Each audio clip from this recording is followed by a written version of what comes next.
students. Today we will discuss about modification of leaves.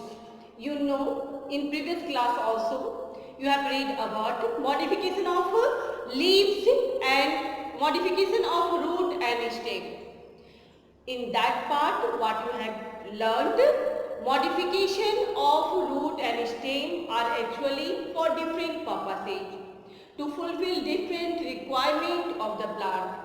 Like this, in case of some plants also, leaves are modified to fulfill different purposes.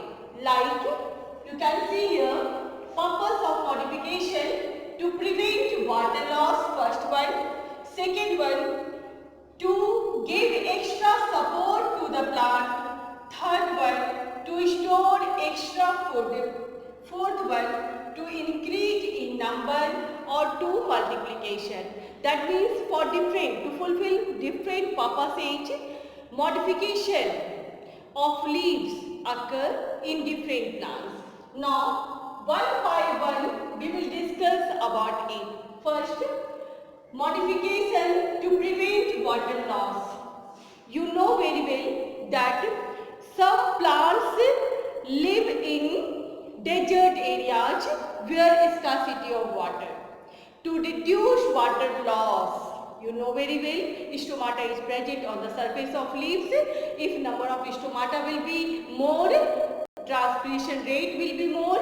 If size of leaves are small, number of stomata will also be small, and thus transpiration rate will also be small. That means in those areas, in those plants which survive in desert areas where there is scarcity of water, in that plants leaves are modified as spine.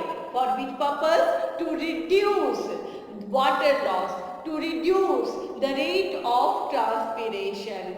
That's why in cactus plants, you know very well that cactus plant live in, or it is found in desert areas. That's why in cactus plants leaves you can find spine as you can find spine in the form of, you can find leaves in which form? In the form of spine. Now come to the second purpose of modification, to give extra support to the plant. As you know, in our surrounding there are some plants which are weak stem. They need some support. Just to provide extra support, there is tendril. But actually these tendrils in some plants are modified leaves.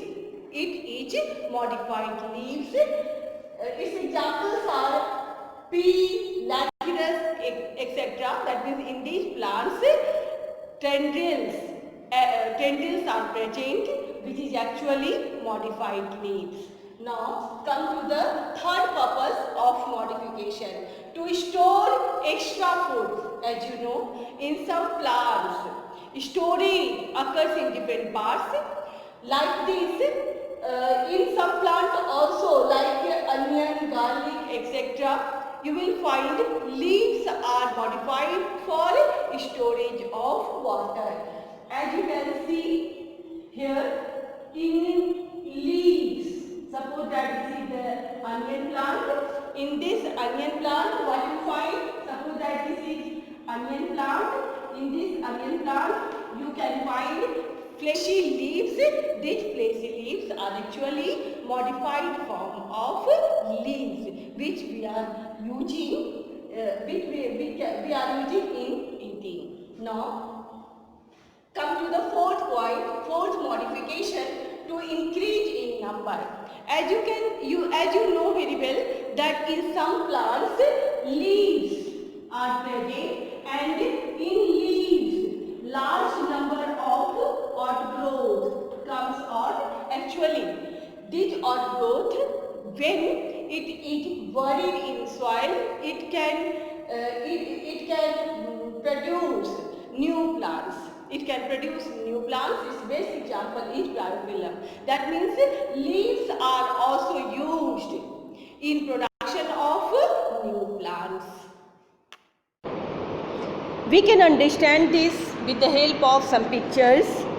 Look at this diagram. In this diagram, bryophyllum leaves are shown. You can see near its margin some plant-like structures are present. These are actually buds. When it comes in contact of soil, what would happen?